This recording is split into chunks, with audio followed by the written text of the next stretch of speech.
You got to be continually revising your map of the world. Have you ever wondered how much of your life is truly yours? How many of your beliefs, habits, and daily decisions are actually the results of invisible forces shaping you from birth? In Prometheus Rising, Robert Anton Wilson exposes the shocking reality. Most of what we think is us has been carefully programmed by parents, society, culture, and unseen systems. If you think you're fully in control, think again. In this video, we're breaking down 10 mind-blowing examples of how you've been programmed without even realizing it. Missing this could mean staying trapped in someone else's version of reality. But by the end of this video, you'll start to see the hidden strings and, more importantly, how to cut them. This isn't just a video. It's a wake-up call. Number 1. The first imprint, maternal bonding. According to Wilson, the first major programming happens the moment we're born. Our first emotional experiences, being held, fed, or neglected, form a powerful imprint on our nervous system that influences how we bond with others for the rest of our lives. This initial bonding shapes our deepest expectations about love, trust, and safety. If those early needs were met with warmth and consistency, a person might naturally expect positive relationships. If not, they may unconsciously seek out dysfunctional or chaotic connections, repeating familiar emotional landscapes even when they cause pain. Real-world example. Ever wonder why some people seem to fall into codependent relationships repeatedly? It's not random. Early maternal bonding experiences can wire someone to seek certain emotional patterns again and again. Number 2. Authority conditioning. As children, we're taught that certain figures, parents, teachers, religious leaders, are to be obeyed without question. This conditioning forms a lifelong default to trust authority even when it's wrong or abusive.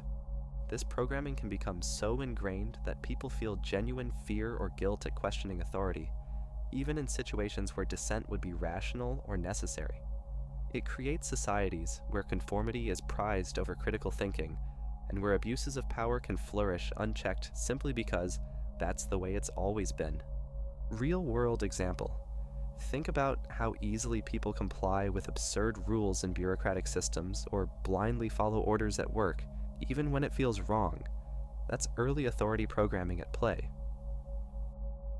Number 3. Tribal identification. Humans are tribal creatures. Early on, we are programmed to identify with our group, family, nationality, race, religion. This programming creates an us versus them mentality that fuels division, prejudice, and conflict. The need to belong can become so strong that it overrides personal morality or logic. People may support harmful practices or ideologies simply because it strengthens their connection to the tribe. Once a person defines their identity based on group membership, they're vulnerable to manipulation by group leaders who promise protection or superiority over outsiders. Real world. Example. Notice how quickly people defend their political party, even against overwhelming evidence? That fierce loyalty isn't logical. It's tribal programming. Number 4. Sexual imprinting. Our earliest sexual experiences, even ones as subtle as childhood crushes, program what we find attractive, desirable, or taboo. Much of our adult sexuality is a playback of these imprints rather than a conscious choice. These early imprints can be so powerful that they shape not only preferences, but emotional attachments and patterns of intimacy.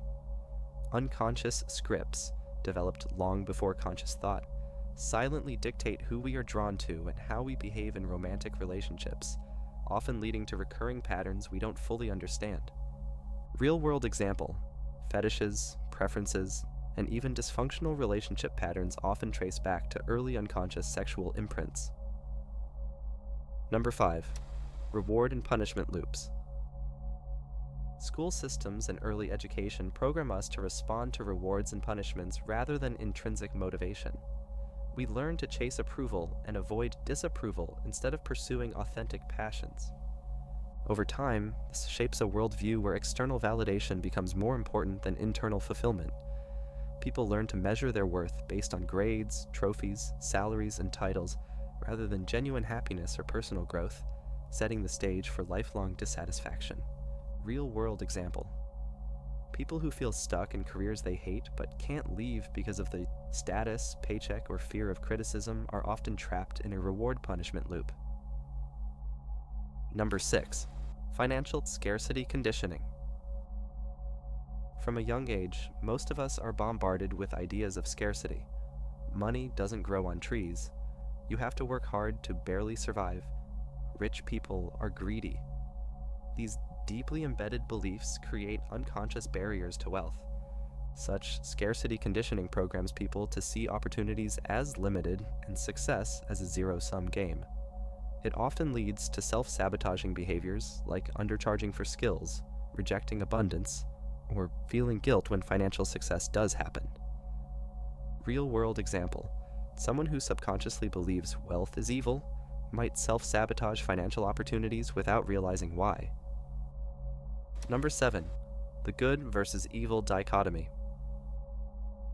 Many belief systems program us into a rigid black and white morality.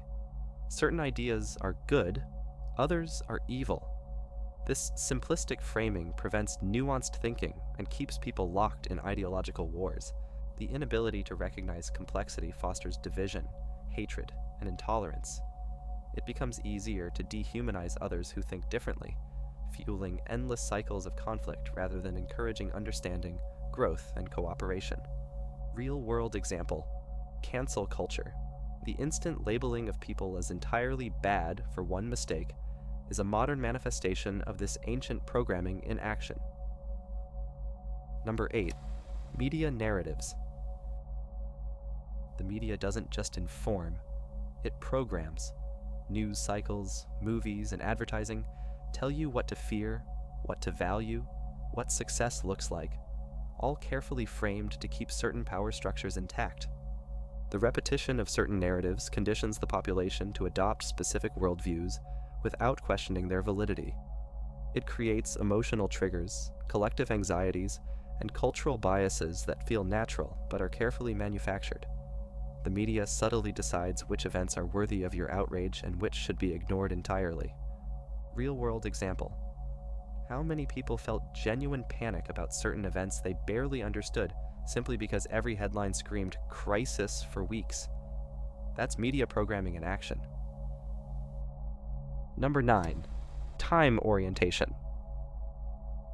We're conditioned to obsess over the past or the future, rarely living in the present moment. This programming keeps us anxious, regretful, and easily manipulated.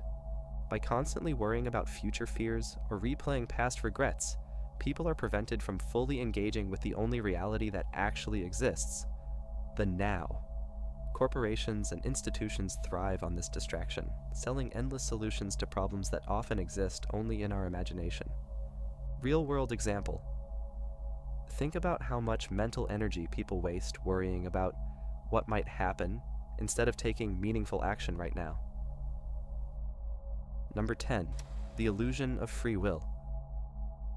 The most shocking programming of all, the belief that we are free when most of our thoughts, reactions, and choices are scripted by unconscious imprints. Wilson argues true freedom only begins when we become aware of and start deconstructing this programming. Freedom, in this context, means not acting out scripts implanted by childhood conditioning, societal norms, or emotional reflexes. It demands radical self-awareness and conscious reprogramming. Only by questioning the roots of our desires and behaviors can we start to experience true autonomy. Real-world example. Have you ever suddenly realized you were living out someone else's dream? A career, a lifestyle, a relationship you never actually chose? That jarring moment of clarity shows how deep the programming goes. So, how much of your life have you truly chosen? And how much was chosen for you? Robert Anton Wilson believed that recognizing your programming is the first step toward true freedom. And now that the veil has been lifted, you have a choice. Slip back into unconscious patterns, or start consciously rewriting your reality. If this video cracks something open inside you, don't let it close again. Like, subscribe, and share this with someone who deserves to wake up too. Drop a comment below about which type of programming hit you the hardest and what you're going to do about it. Reality isn't something you're stuck inside, it's something you can rise above. Make sure to watch How to Bend Reality at Will next,